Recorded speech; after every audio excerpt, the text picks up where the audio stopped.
Top of the morning, fight fans. This is Kurt DeVille with Counterpunch Boxing News, and I have some new news concerning James Lights Out Toney. James Toney has awakened along with the rest of the former heavyweight fighters such as Mike Tyson, Evander Holyfield, and James Toney joins the club. He says, "Count me in. I'm not going anywhere. I'm still fit. I still spar. I can still put lights out. Count me in." Those are the words of James Toney.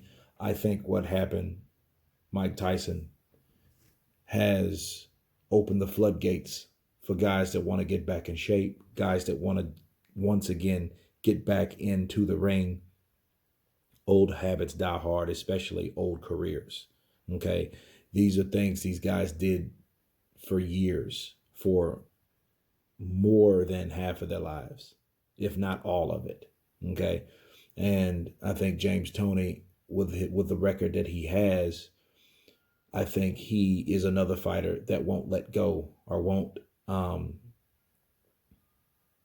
give up ever fighting. Look at John Fury, Mike Tyson again, Evander Holyfield, Oscar De La Hoya.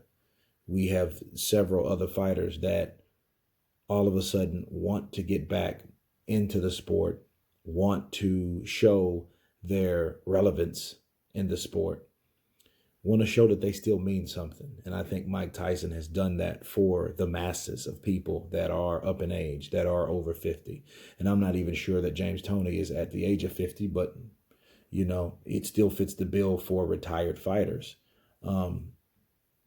James Toney was a very, very slick fighter.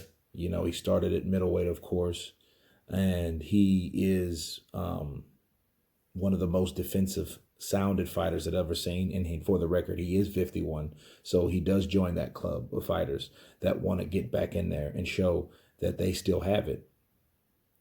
But here's my counterpunch with James Toney. James Nathaniel Toney has taken a lot of punches in the ring. You can tell his speech is slurred. The punch drunk syndrome has affected him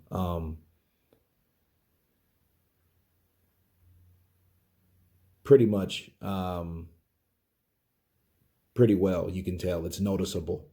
Okay, I was trying to find a way to say that not too harsh, but it's obvious. You can tell that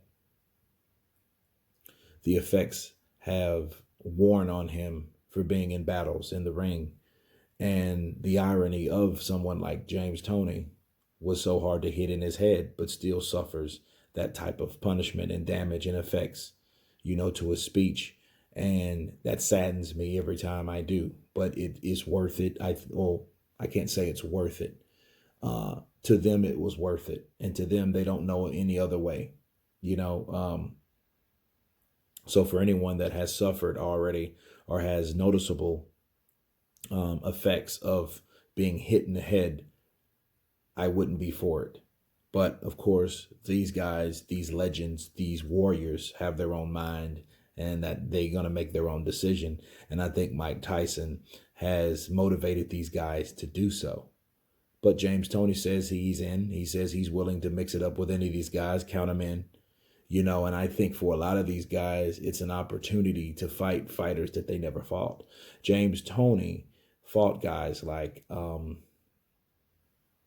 Samuel Peters, like Evander Holyfield, which he stopped Holyfield, which a lot of fighters couldn't stop Holyfield. He went to the body, and it was very impressive. But of course, he gave homage to Evander because he knew Evander wasn't the Evander of old, that warrior Evander back in the late 90s and even early 2000s. So, fair play to James Toney.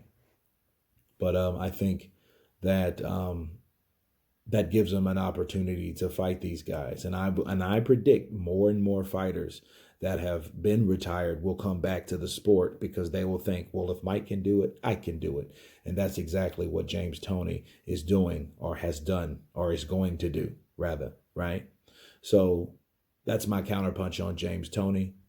I think he's a great warrior. He's supposedly coming back to the sport of boxing. You guys tell me what you think. Of course, please subscribe. And you guys been Counterpunch. Peace.